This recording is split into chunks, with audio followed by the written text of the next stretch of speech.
ನಮಸ್ಕಾರ, ಶುಭೋದಯ. ಸಂಕಲ್ಪ ಸಿದ್ಧಿ ಕಾರ್ಯಕ್ರಮಕ್ಕೆ ತಮ್ಮೆಲ್ಲರಿಗೂ ಆತ್ಮೀಯ ಪ್ರೀತಿಯ ಸ್ವಾಗತ ಹೇಳ್ತಾ ಇರೋದು ನಾನು ಅನುಷಾ.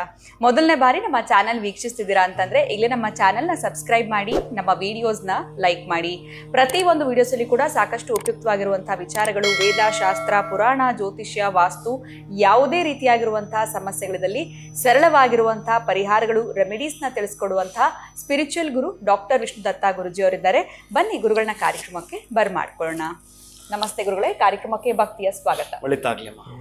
ಗುರುಗಳೇ, ಇದು ಬಹಳ ದಿವಸಗಳಿಂದ ಅಂತಲ್ಲ, ಬಹಳ ವರ್ಷಗಳಿಂದ ಅನಿಸಿದಂತಹ ಒಂದು ಪ್ರಶ್ನೆ ಅಂತಾನೆ ಹೇಳ್ಬೋದು. ಪ್ರತಿ ವರ್ಷ ನಾವು ಯುಗಾದಿ ಹಬ್ಬದ ಆಚರಣೆ ಮಾಡ್ತೀವಿ. ನೆಕ್ಸ್ಟ್ ಡೇ ನಾವು ಚಂದ್ರನ ದರ್ಶನ ಮಾಡಬೇಕು, ಚಂದ್ರನ ನೋಡಬೇಕು, ಕೈ ಮುಗಿಬೇಕು ಅಂತ ಹೇಳ್ತಾರೆ. ಅದೇ ಗೌರಿ ಗಣೇಶ ಹಬ್ಬದ ನಂತರ ಮಾತ್ರ ನಾವು ತಲೆ ಮೇಲೆತ್ತಿ ನೋಡಬಾರ್ದು ಚಂದ್ರನ ಅಂತ ಹೇಳ್ತಾರೆ.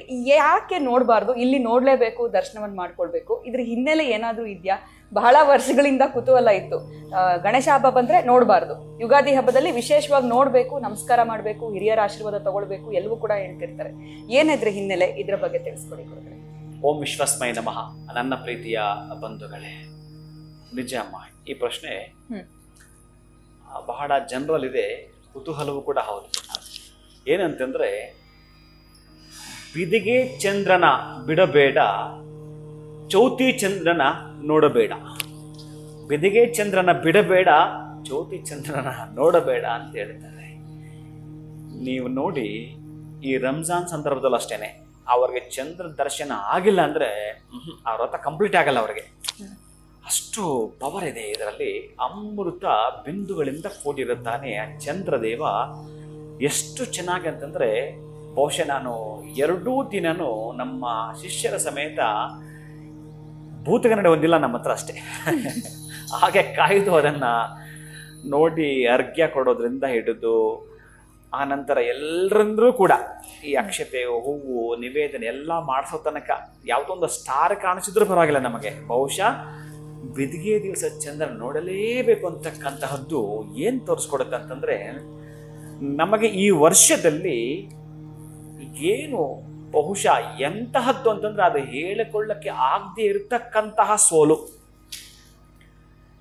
ಇನ್ನು ಜೀವಮಾನ ಪರ್ಯಂತ ಬಹುಶಃ ನಾವು ಆ ಸೋಲಿಂದ ಗೆಲುವನ್ನ ಕಾಣಿಸ್ಕೊಳ್ಳಲಿಕ್ಕೆ ಸಾಧ್ಯವೇ ಇಲ್ಲವೇನೋ ಅನ್ನಷ್ಟು ಇದ್ದರೂ ಕೂಡ ಬರೀ ಚಂದ್ರ ದಿವ್ಯ ದರ್ಶನ ಒಂದರಿಂದ ನೀವು ಸೈಲೆಂಟಾಗಿ ಹೇಗಿರಿ, ನಿಮ್ಮ ಕೆಲಸಗಳು ಹೇಗೋ ಸರಾಗವಾಗಿ ಆಗ್ತಿರ್ತವೆ. ಅಂತಹ ದೊಡ್ಡ ಕೆಲಸಗಳನ್ನು ಮಾಡಿಕೊಡುತ್ತೆ ಚಂದ್ರ ಬಿಂಬ ಒಂದೇ. ಅಂತಹ ಚಂದ್ರ ಬಿಂಬದ ಫಲವನ್ನು ಏನಾದರೂ ಕಾಣಬೇಕಾದ್ರೆ ಇದು ಯಾರಿಗೆ ಬಹಳ ಚೆನ್ನಾಗಿ ಅಪ್ಲೈ ಆಗುತ್ತೆ ಅಂತಂದರೆ, ಈ MLAಗಳಿದಾರಲ್ಲ, ಬಹುಶಃ ನಾನು ಹಿಂದೆ ಸೋತಿರೋಂಥವ್ರು ಮತ್ತು ಹೊಸದಾಗಿ ಪ್ರಯತ್ನ ಪಡ್ತಾ ಇರತಕ್ಕಂತಹ MLAಗಳಿಗೆ ಇದೊಂದು ರಾಮಬಾಣ, ಪಾಶುಪತಾಸ್ತ್ರ, ಬ್ರಹ್ಮಾಸ್ತ್ರ. ಇದು ಬಹುಶಃ ಅವರ ಬದುಕಿಗೆ ಏನಾದರೂ, ಅದರಲ್ಲೂ ಈ ವಿಶ್ವಾವಸುನಾಮ ಸಂವತ್ಸರ ವಿಶ್ವಾಸದಿಂದ, ಪ್ರೀತಿಯಿಂದ, ಕಾಳಜಿಯಿಂದ ಬರಮಾಡಿಕೊಳ್ತಾ ಯುದ್ಧಕ್ಕೆ ಸಿದ್ಧತೆ ಮಾಡ್ಕೊಳ್ಬೇಕಲ್ಲ. ತಕ್ಷಣ ಇವತ್ತೇ ಯುದ್ಧದ ಘೋಷಣೆ ಮಾಡಿ ಇವತ್ತೇ ಪ್ರಾರಂಭ ಮಾಡೋಕ್ಕಾಗಲ್ಲ. ಮೊದಲ ಒಂದು ಅಷ್ಟು ದಿನಗಳ ಮೊದಲು ಯುದ್ಧ ಮಾಡಿರತಕ್ಕ ಘೋಷಣೆ ಮಾಡಿದಾಗ ಅದಕ್ಕೆ ಬೇಕಾಗಿರತಕ್ಕಂತಹ ಸಲಕರಣೆಗಳು, ಆ ಯುದ್ಧಕ್ಕೆ ಬೇಕಾಗಿರತಕ್ಕಂಥ ಶಸ್ತ್ರಾಸ್ತ್ರಗಳು ಸಿದ್ಧತೆ ಮಾಡ್ಕೊಳ್ತಾ, ಎಷ್ಟು ಗಜಪಡೆ ಬೇಕು, ಎಷ್ಟೊಂದು ನಮಗೆ ಅಶ್ವ ಪಡೆ ಬೇಕು, ಎಷ್ಟೊಂದು ಸೈನ್ಯ ಬೇಕು, ಇವೆಲ್ಲ ಪೂರ್ವ ತಯಾರಿ ಮಾಡ್ಕೊಳ್ತಕ್ಕಂತಹದ್ದು ಮಾತ್ರ ಯುದ್ಧಕ್ಕೆ ಸನ್ನದ್ಧರಾಗಲು ಸಿದ್ಧರಾಗಿರುತ್ತವೆ. ಇದು ಬಿಟ್ಟು ನೀವು ಸದ್ಯಕ್ಕೆ ಯುದ್ಧಕಾಲ ಶಸ್ತ್ರಾಭ್ಯಾಸ ಅಂತ ಮಾಡಿದರೆ ಎಂತ ಸಾಧ್ಯ ಆಗತ್ತೆ? ಅದಕ್ಕಾಗಿ ಸಾಧ್ಯವಿಲ್ಲ. ಅದಕ್ಕೆ ಈ ವಿಶ್ವಾವಸುನಾಮ ಸಂವತ್ಸರ ಬಹುಶಃ ಚೆನ್ನಾಗಿ ಯಾರಾದರೂ MLAಗೆ ನಿಂತು ಸೋತಿರ್ತಾರಲ್ಲ, ಅವರಿಗೆ ಇದು ಇನ್ನು ನಾನು ಹೇಳಬಾರ್ದು ಅಂತಹ ರಾಮಬಾಣ ಇದು.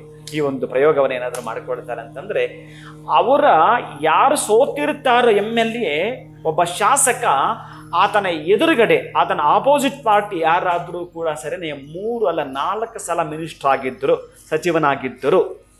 ಸಚಿವನಾಗಿದ್ದರು ಕೂಡ ಅವರು ಸೋಲು ಖಚಿತ, ಕಟ್ಟಿಟ್ಟ ಬುದ್ಧಿ. ಈತ ಏನಾದರೂ ಎಚ್ಚೆತ್ತುಕೊಂಡ್ರೆ, ಅದಕ್ಕೆ ನಾವೇನಾದರೂ ಲಾಂಗ್ ಜಂಪ್ ಮಾಡಬೇಕಾದ್ರೆ ಹಿಂದಕ್ಕೆ ಬರ್ತೀವಲ್ಲ, ಇನ್ನೂ ಬಹುಶಃ 2-3 ವರ್ಷಗಳ ಕಾಲ ಇದೆ. 2 ವರ್ಷಗಳ ಲೆಕ್ಕ ತೆಗೆದುಕೊಂಡ್ರೆ ಯಾಕೆ ನಾನು ಹೇಳ್ತೀನಿ ಅಂತಂದ್ರೆ, ನಿಮಗೊಂದು ಮಾತನ್ನ ಎಚ್ಚರಿಸಿ ಹೇಳ್ತಿರ್ತಾನೆ. ಈ ದಿವಸ ನಾವೊಂದು ಎಳನೀರನ್ನ ತೆಗೆದುಕೊಳ್ತೀವಿ ಅಂತಂದ್ರೆ ಅದು ಇವತ್ತು ನೆಟ್ಟ ಗಿಡ ಅಲ್ಲ, ಯಾರೋ ಬಹು ವರ್ಷಗಳ ಹಿಂದೆ ನೆಟ್ಟಿರ್ತಕ್ಕಂತಹದ್ದು ಅಂತ. ಹಾಗೇನೆ ಆವತ್ತಿರ್ತಕ್ಕಂಥ ಯುದ್ಧಕ್ಕೆ ಈ ವಿಶ್ವಾವಸುನಾಮ ಸಂವತ್ಸರವನ್ನ ಬಹುಶಃ ನೀವಂತಹ ಚಂದ್ರ ದರ್ಶನವನ್ನ ಮಾಡಿಕೊಳ್ಳುತ್ತಾ ಮತ್ತು ಈ ವರ್ಷದ ಶುಕ್ಲ ಪಕ್ಷದಲ್ಲಿ ಚಂದ್ರನನ್ನ ನೋಡೋದೇ ಆದರೆ ಅತ್ಯಂತ ಅದ್ವಿತೀಯವಾಗಿರತಕ್ಕಂತಹದನ್ನ ನೀವು ಬರದಾಕದಂಗೆ ಆವತ್ತಾದ್ರೆ ಗೊತ್ತಿಲ್ಲ ನಿಮ್ಗೆ ಏನೇನು ಬೇಕಾಗುತ್ತೋ, ನಮಗೆ ಆ ಪಾರ್ಟಿಯಿಂದ ಟಿಕೆಟ್ ಕೊಟ್ಟಿಲ್ಲ, ಈ ಪಾರ್ಟಿಯಿಂದ ಟಿಕೆಟ್ ಕೊಟ್ಟಿಲ್ಲ, ಇವ್ಯಾವೂ ಅಲ್ಲ, ನಿನ್ನ ಭಾಗ್ಯದಲ್ಲಿ ಬರೆದಿರ್ಬೇಕವು. ಅಥವಾ ನೀನು ಖರೀದಿ ಮಾಡಲಿಕ್ಕೆ ರೆಡಿ ಇರಬೇಕು. ಖರೀದಿ ಅಂದ್ರೆ ಏನು, ಬರೀ ಈ ಜಂಬವನ್ನು ಇಟ್ಟುಕೊಂಡು ನೀನು ಏನು ಅಹಂಕಾರದಿಂದ ಇಟ್ಕೊಂಡು ಹಣವನ್ನ ದರ್ಪದಿಂದ ಖರ್ಚು ಮಾಡತಕ್ಕಂಥದ್ದು ಅಲ್ಲ, ಪುಣ್ಯವನ್ನ ಸಂಪಾದನೆ ಮಾಡಿಕೊಂಡಿರಬೇಕು.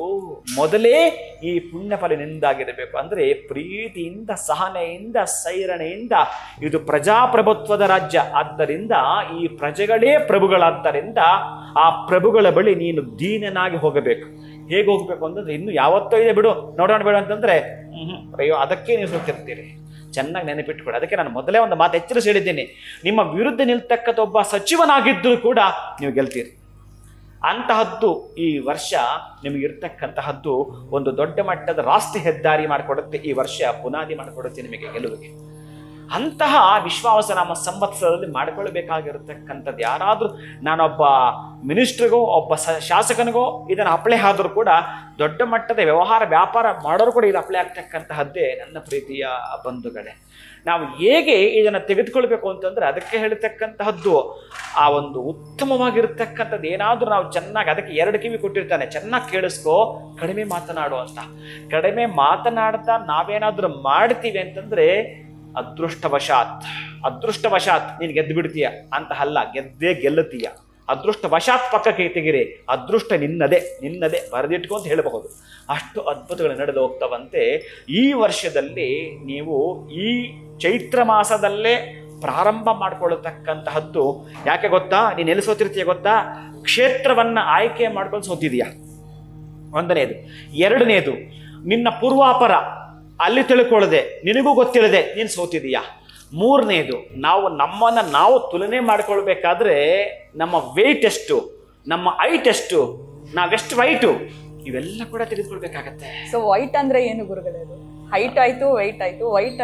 ವೈಟ್ ಅಂತಂದ್ರೆ ಇಲ್ಲಿ ಈ ಯುದ್ಧಕ್ಕೆ ನಿಲ್ಲುವಂತ ಯಾರ ಶಾಸಕರು ಇರ್ತಾರೋ, ಯಾರ MLA ಇರ್ತಾರೋ, ಅವರು ಒಳಗಡೆ ಒಂದು ಅಹಂ ಇರುತ್ತೆ. ಅದು ನಾನು ಈ ವರ್ಣದವನು ಅಂದ್ರೆ, ಈ ವರ್ಣದವನು ಅಂತಕ್ಕಂತಹದ್ದು ಕಲರ್ ತೋರಿಸ್ತಕ್ಕಂತಹದ್ದು. ಬಿಳಿ ಕಪ್ಪು ಆನಂತರ ಮಾತಾಡೋಣ. ಅವನ ಮನಸ್ಸಿನ ಒಳಗಡೆ ನಾನು ಈ ಲೆವೆಲ್ ಇದೆ ಅಂತಕ್ಕಂತಹದ್ದನ್ನು ತೋರಿಸುತ್ತೆ. ಅದು ಮಾಡಬೇಡ. ಯಾಕೆ ಗೊತ್ತಾ, ನಿನ್ನ ಸಿಸ್ಟಮ್ ಇರಬೇಕು. ಒಪ್ಕೋಬೇಕು. ಶತ್ರುಗಳ ಮೊದಲು ಸೇರಿಸ್ಬೇಕಲ್ಲ ನೀನು, ಶತ್ರುಗಳ ಜೊತೆ ಯುದ್ಧ ಮಾಡ್ಬೇಕಲ್ಲ ನೀನು. ಅದಕ್ಕಾಗಿ ಇದು ಬಹಳ ಮುಖ್ಯವಾಗಿರುತ್ತೆ. ಇಲ್ಲೆಲ್ಲೋ ನೀನು ಸೋತಿದೀಯ. ಅದಕ್ಕಾಗಿ ಇಲ್ಲಿ ಎಚ್ಚೆತ್ಕೊಂಡ್ರೆ ಈ ವರ್ಷ ಚೆನ್ನಾಗಿ ಜ್ಞಾಪಕ ಇಟ್ಕೊಳ್ಳಿ. ನಿಮಗೆ ಇನ್ನಷ್ಟು ಮಾಡ್ಕೊಳ್ತಕ್ಕಂಥ ಸಂಖ್ಯೆ ಯಾವುದು ಗೊತ್ತಾ? 7. ಬಹಳ ಅದ್ಭುತವಾಗಿ ರಾಜಕೀಯಕ್ಕೆ 7 ಮಾಡ್ತಿದ್ದ ಸಂಖ್ಯೆ ಯಾವ್ದನ್ನಿತ್ತು ಅಂತಂದ್ರೆ 7 ಮತ್ತು 4. 7 ಕೆರೆಗಳ ನೀರು. ಆಮೇಲೆ ಯಾರಾದ್ರೂ ಮಾತಾಡ್ಬೇಕಾದ್ರೆ ಈ ದೊಡ್ಡ ಸ್ಥಾನದಲ್ಲಿ ಇರ್ತಾರಲ್ಲ, ಹೋಗು ನನಗೆ ಗೊತ್ತು, ಹೋಗು ನಿನಗೆ 7 ಕೆರೆ ನೀರು ಕುಡಿಸ್ತೀನಿ ಹೋಗು ಅಂತಾರೆ. ಹೇಳಿದೀರಾ? ಆ 7 ಕೆರೆ ನೋಡಿ ಎಷ್ಟೊಂದು ನಾವು ಮಾತಾಡ್ತೀವಿ ಅಂತಂದ್ರೆ, ನಮ್ಮ ಈ ಪರಿಭಾಷೆ ಆಡು ಭಾಷೆ ಅಂತ ಎಷ್ಟು ಚೆನ್ನಾಗಿ ಮಾತಾಡ್ತೀವಿ ಅಂತಂದ್ರೆ, ಇದು ಒಂದೇ ದೊಡ್ಡ ಮಟ್ಟದ ಮಾಡಿಕೊಡುತ್ತೆ ನಮಗೆ ಗೊತ್ತಿದ್ರೆ ಬಹುಶಃ. ಅದಕ್ಕಾಗಿ ನಾನು ಬೇಕಾದಷ್ಟು ಹೇಳ್ತೇನೆ, ಶಕುನಿ ರಾಜ್ಯದಲ್ಲಿ ಇದ್ರೆ ಆ ರಾಜ್ಯ ಕುರುಕ್ಷೇತ್ರವಾಗ್ಬಿಡುತ್ತಂತೆ. ಅದೇ ವೀರಭದ್ರ ರಾಜ್ಯದಲ್ಲಿ ಇದ್ರೆ ಅದು ಸುಭದ್ರವಾಗಿರುತ್ತಂತೆ. ಅಂತಹ ಸುಭದ್ರತೆಯಿಂದ ಕಾಪಾಡಿಕೊಳ್ತಕ್ಕಂಥ ಧೀಶಕ್ತಿ ನನ್ನಲ್ಲಿಷ್ಟಿದೆ. ಅದಕ್ಕಾಗಿ ನಾನು ವಿಷಯಕ್ಕೆ ಬರೋದಾದ್ರೆ, 7 ಕೆರೆಗಳ ಮಣ್ಣನ್ನ ನೀನು ಕ್ರೋಢೀಕರಿಸಬೇಕು. ಆ 7 ಕೆರೆಗಳ ಮಣ್ಣನ್ನ ಒಂದು ಕಡೆ ಗುಡ್ಡೆ ಹಾಕೊಳ್ತಾ ನೀನು ಎಷ್ಟು ಕೊಡಬೇಕು ಗೊತ್ತಾ? ಅದಕ್ಕೆ ನಿನ್ನ ಹತ್ರ ಏನು ಆಸ್ತಿ ಪಾಸ್ತಿ ಇದೆಯೋ, ಎಷ್ಟು ದೊಡ್ಡ ಮಟ್ಟದ ಹಣ ಇದೆಯೋ, ಎಷ್ಟು ದೊಡ್ಡ ಮಟ್ಟದ ನಿನ್ನ ಸಂಪಾದನೆ ಅಂತಕ್ಕಂಥ ಆಸ್ತಿ ಇದೆ, ಅಷ್ಟು ಎಷ್ಟಿದೆಯೋ ಅದರ 10ರಷ್ಟು ಈ 7 ಕೆರೆಗಳ ಮಣ್ಣಿಗೆ ನೀನು ಗೌರವ ಕೊಡಬೇಕು. ಒಂದು ಕಡೆ ಕ್ರೋಢೀಕರಿಸಬೇಕು, ಗೌಪ್ಯವಾಗಿ ಇಟ್ಕೊಂಡಿರಬೇಕು. ಇದು 1ನೇದು. ಇದು ಆಮೇಲೆ ಮಾತಾಡ್ಕೊಳ್ಳೋಣ. ಇದು ಇಟ್ಕೊಳ್ತಕ್ಕಂಥ ಎಲ್ಲಿ ತನಕ ಒಂದು ಕಡೆ ಕ್ರೋಢೀಕರಿಸಿಕೊಂಡು ಒಂದು ಮುದ್ದೆ ಆಕಾರ ಮಾಡಿ ಒಟ್ಟಾರೆ ನಿನ್ನ ಬಂಗಾರ ಇಡ್ತೀಯಲ್ಲ, ನಿನ್ನ ಆಸ್ತಿ ಪತ್ರಗಳಿರ್ತೀಯಲ್ಲ, ಒಂದು ಕೆರೆಯಿಂದ ಒಂದು ಹಿಡಿ, ಹೀಗೆ 7 ಕೆರೆ ತಂದಿರ್ತಕ್ಕಂಥ ಒಂದು ಅಷ್ಟು ಮಣ್ಣನ್ನ ಒಂದು ಮುದ್ದೆಯಾಕಾರ ಮಾಡ್ಕೊಳ್ತಾ, ಒಂದು ಬಾಲ್ ಹಾಗೆ ಮಾಡ್ಕೊಳ್ತಾ, ಒಂದು ಗೋಲಾಕಾರ ಮಾಡ್ಕೊಳ್ತಾ, ಇದೇ ನಮ್ಮ ದೇಶ ಅಂತಕ್ಕಂಥದ್ದು ಆ ಮಣ್ಣಿಗೆ ಪ್ರತಿನಿತ್ಯ ನಮಸ್ಕಾರ ಮಾಡ್ಕೊ. ನಾನು ನಿನ್ನ ಋಣ ತೀರಿಸ್ತೀನಿ ಅಂತೇಳಿ ಆ ಮಣ್ಣಿಗೆ ಪ್ರತಿನಿತ್ಯ ನಮಸ್ಕಾರ ಮಾಡ್ಕೊ. ನಿನ್ನ ಪೇಪರ್ ಇದಾವಲ್ಲ, ಆಸ್ತಿ ಪೇಪರ್ಗಳು, ನಿನ್ನ ಮನೆಯಲ್ಲಿ ಬಂಗಾರ ಇದೆಯಲ್ಲ, ಒಡವೆ ವಸ್ತ್ರ ಇದೆಯಲ್ಲ, ಅದಕ್ಕೆಲ್ಲ ಜಾಗ ಕೊಟ್ಟಿದ್ದೀನಿ ನಿನ್ನ ಮನೆಯಲ್ಲಿ, ಅದಕ್ಕಿಂತಲೂ ಅತ್ಯುತ್ತಮವಾಗಿರತಕ್ಕಂಥ ಜಾಗವನ್ನು ಅದು ಕೊಡು. ತೀರಾ ಸಣ್ಣದಿದು, ಅದಕ್ಕೆ ಆ ಜಾಗವನ್ನು ಕೊಡು. ಇನ್ನು ನೀನು ಯಾವ ಕ್ಷೇತ್ರದಲ್ಲಿ ನಿಲ್ತೀಯ ಅಲ್ಲಿ ಭೂತಗಳು ಎಷ್ಟು ಬರ್ತವೆ ಅಷ್ಟು ಭೂತಗಳಿಗೆ ಎಣಿಕೆ ಮಾಡ್ಕೊ, ಒಂದ್ಸಲ ನಿನ್ನ ಮೈಂಡಲ್ಲಿ ಹಾಕೋ, ಅಥವಾ ಒಂದಷ್ಟು ಹೆಚ್ಚಿಗೆ ಅಂತ ಮಾಡ್ಕೋ. 150 ಭೂತು, ಒಂದು ಎಕ್ಸಾಂಪಲ್ ಹೇಳ್ತಿದ್ದೇನೆ, 150ಗಿಂತ ಜಾಸ್ತಿ ಇದ್ರೆ ಅಷ್ಟು ಮಾಡ್ಕೊಳ್ಬೇಕಾಗತ್ತೆ. 150 ಭೂತಗಳಿದೆ ಗುರುಗಳೇ ಅಂತ ನಿಮ್ಮ ಮನಸ್ಸಲ್ಲಿ ಗೋಚರ ಆದ್ರೆ 150 ತೆಂಗಿನ ಗಿಡಗಳನ್ನ ರೈತರಿಗೆ ಕೊಡಬೇಕು, ಅಥವಾ ದೇಗುಲದಲ್ಲಿ ನೆಡಬೇಕು, ಅಥವಾ ಈ ಒಂದು ಸ್ಕೂಲ್ ಕಾಲೇಜಲ್ಲಿ ನೆಡಬೇಕು. ನಿನಗೆ ಸಂಬಂಧಪಟ್ಟ ಯಾವುದೇ ಕ್ಷೇತ್ರದಲ್ಲಾಗಲಿ ನಿನಗೆ ಸಂಬಂಧಪಟ್ಟ ವ್ಯಕ್ತಿಗಳೇ ಕೊಡಬಾರದು. ರೈತರಿಗೆ, ಸ್ಕೂಲು, ಕಾಲೇಜ್, ಆಲಯ ಪ್ರಾಂಗಣ, ಇಂಥ ಕಡೆ ಅಷ್ಟು ಭೂತಗಳಿಗಿಂತ ಹೆಚ್ಚಿಗೆ ಆ ಗಿಡಗಳು ನೆಡಬೇಕು. ಒಂದೂ ಗಿಡ ನಷ್ಟವಾಗದೆ ಇನ್ನು 2.5 ವರ್ಷ ಇದೆಯಲ್ಲ ಅಲ್ಲಿ ತನಕ ಆ ಗಿಡಗಳು ಬೆಳೀತಾ ಇದೆ ಅಂತಂದ್ರೆ ಆ ತೆಂಗಿನ ಮರ ಗಿಡವಾಗಿ, ಮರವಾಗಿ, ಹೆಮ್ಮರವಾಗಿ ಬೆಳೀತಾ ಬೆಳೀತಾ ಅದು ಹೇಗೆ ಫಲ ಕೊಡುತ್ತೋ ನೀನು ಖಚಿತ ಬರೆದಿಟ್ಕೋ. ಬೆಳವಣಿಗೆ ಆಗ್ತೀಯ, MLA ಆಗ್ತಕ್ಕಂಥದ್ದು ಖಚಿತ ಅಂತಕ್ಕ ನೀನೇ ಬರೆದಿಡ್ಬೋದು. ನೀನು ಎಷ್ಟು ಖರ್ಚು ಮಾಡ್ತೀಯೋ ಮತ್ತೊಂದು ಎಲ್ಲ ಪಕ್ಕಕ್ಕಿಡು. ಆದರೆ ಇದು ಬಹಳ ಮುಖ್ಯವಾಗಿರತಕ್ಕಂತಹದ್ದು. ಮತ್ತೊಮ್ಮೆ ಹೇಳ್ತಿದ್ದೇನೆ, ನಿನ್ನ ವಿರುದ್ಧವಾಗಿರ್ತಕ್ಕಂತಹ 100 ಕೋಟಿ ಖರ್ಚು ಮಾಡ್ತಾನೋ ಒಬ್ಬ ದೊಡ್ಡ ಮಿನಿಸ್ಟ್ರು ಅಥವಾ CM ನಿಲ್ತಾನ ಗೊತ್ತಿಲ್ಲ, ಗೆಲ್ಲೋದು ಮಾತ್ರ ನೀನೇ ಖಚಿತ ಬರೆದಿಟ್ಟು.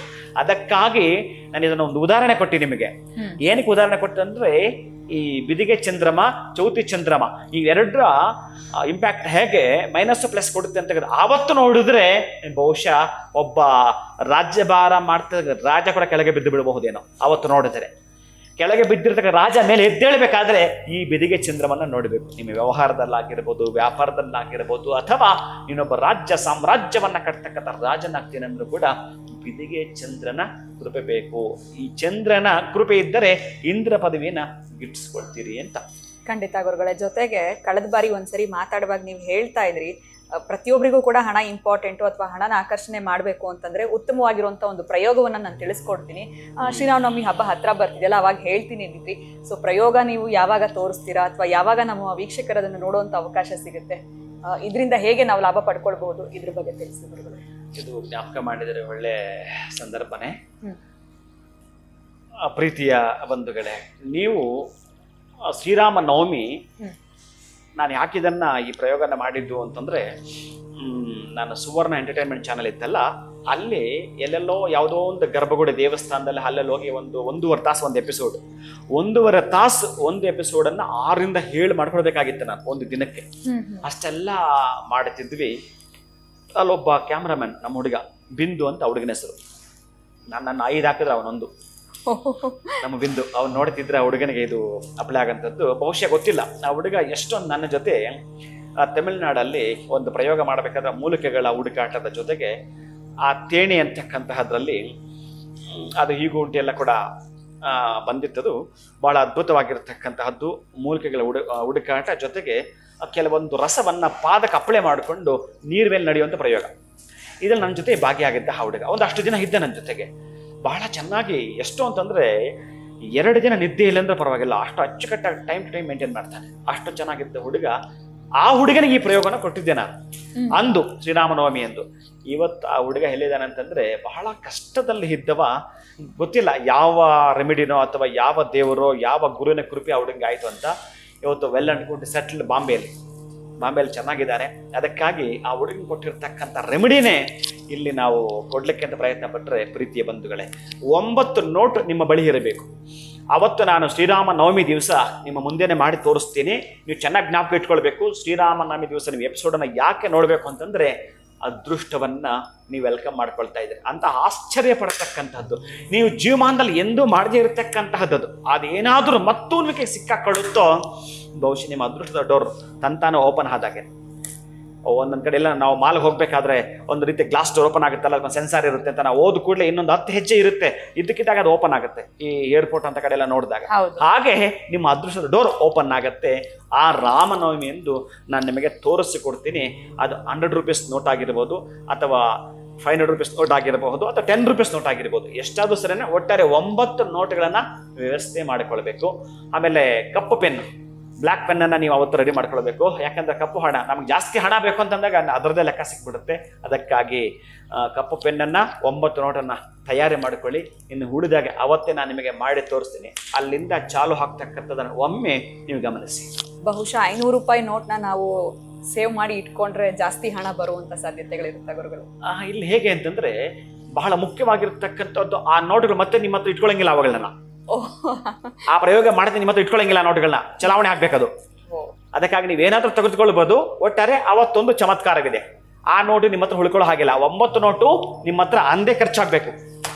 ಅದಕ್ಕಾಗಿ ನೀವು 10 ರೂಪೀಸ್ ತಗೊಳ್ತಿರೋ ಅಥವಾ 100 ರೂಪೀಸ್ ತಗೊಳ್ತಿರೋ 500 ರೂಪೀಸ್ ತಗೊಳ್ತಿರೋ ಅದು ನಮಗೆ ಬಿಟ್ಟಿದ್ದು. ಆ ದಿನ ಅದು ಖರ್ಚಾಗಬೇಕು. ಆ ಪ್ರಯೋಗ ಆದ ಕೂಡಲೇ ನಿಮಗೊಂದು 3 ತಾಸು ಟೈಮ್ ಇರುತ್ತೆ. ಆ 3 ತಾಸಲ್ಲ ಚಲಾವಣೆ ಆಗ್ಬೇಕು. ಅದಕ್ಕಾಗಿ ನಿಮ್ಮ ಶಕ್ತಿಯಾನುಸಾರ ಏನ್ ತಗೊಳ್ಬೇಕು ಅಂತ ಇರ್ತಿರೋ ತೆಗೆದುಕೊಳ್ಳಿ, ನೀವೇ ತೀರ್ಮಾನ ಮಾಡ್ಕೊಳ್ಳಿ. ಖಂಡಿತವಾಗ್ಲೂ ಗುರುಗಳೇ. ಹಾಗಿದ್ರೆ ರಾಮನವಮಿ ಹಬ್ಬ ಯಾವತ್ತು ಬರುತ್ತೆ ಅಂತ ನಾನು ಅವತ್ತಿಂದ ವೆಯ್ಟ್ ಮಾಡ್ತಿದ್ದೆ ಈ ವಿಚಾರವನ್ನ ನಿಮ್ಮನ್ನು ಕೇಳಬೇಕು ಅಂತ. ಬಟ್ ಕೆಲವೇ ದಿನಗಳು ಉಳಿದಿರುವಂಥದ್ದು, ಎಲ್ಲರೂ ಕೂಡ ವೆಯ್ಟ್ ಮಾಡ್ತಿರ್ತಾರೆ. ಇನ್ನು ವಿಶೇಷವಾಗಿ ಬಿದಿಗೆ ಚಂದ್ರಮ ಆಗಿರ್ಬೋದು, ಚೌತಿ ಚಂದ್ರಮದ ಇಂಪ್ಯಾಕ್ಟ್ ಯಾವ ರೀತಿ ಇರುತ್ತೆ ಪ್ರತಿಯೊಬ್ಬರ ಮೇಲೆ ಅನ್ನೋದ್ರ ಬಗ್ಗೆ ಕೂಡ ಬಹಳ ಸಂಪೂರ್ಣವಾಗಿರುವಂತಹ ಮಾಹಿತಿನ ತಿಳಿಸ್ಕೊಟ್ರಿ. ಧನ್ಯವಾದಗಳು ತಮಗೆ. ನಮಸ್ಕಾರಗಳು. ಹರೇ ಶ್ರೀನಿವಾಸ. ರಾಮನವಮಿ ಹಬ್ಬ ಇನ್ನೆಷ್ಟು ದಿವಸ ಇದೆ, ಕೆಲವೇ ದಿನಗಳು ಇರುವಂಥದ್ದು. ಗುರುಗಳಂತೂ ತಿಳಿಸ್ಬಿಟ್ಟಿದ್ದಾರೆ. ಹಣವನ್ನು ನೀವು ಆಕರ್ಷಣೆ ಮಾಡಬೇಕು ಅಥವಾ ನಿಮ್ಮ ಹತ್ರ ಹಣ ಹೆಚ್ಚಾಗಿ ಬಂದು ಸಂಗ್ರಹ ಆಗಬೇಕು ಅಂತಂದರೆ ಆ ದಿನ 9 ನೋಟುಗಳನ್ನ ನೀವು ರೆಡಿ ಮಾಡಿ ಇಟ್ಕೊಂಡ್ರೆ ಯಾವ ರೀತಿ ಇರುತ್ತೆ ಪ್ರಯೋಗ ಅಂತ ನಮ್ಮ ವಿಡಿಯೋನಲ್ಲಿ ನಿಮಗೆ ಗುರುಗಳು ತೋರಿಸ್ಕೊಡ್ತಾರೆ. ಅದನ್ನು ನೀವು ಫಾಲೋ ಮಾಡೋದ್ರಿಂದ ನಿಮ್ಮ ಬಳಿ ಹಣ ಬಂದು ಸೇರುತ್ತೆ ಅಂತ ಹೇಳ್ತಾ ವಿಡಿಯೋನ ಮುಗಿಸುವಂತಹ ಸಮಯ ಆಗಿದೆ. ನಮಸ್ಕಾರ.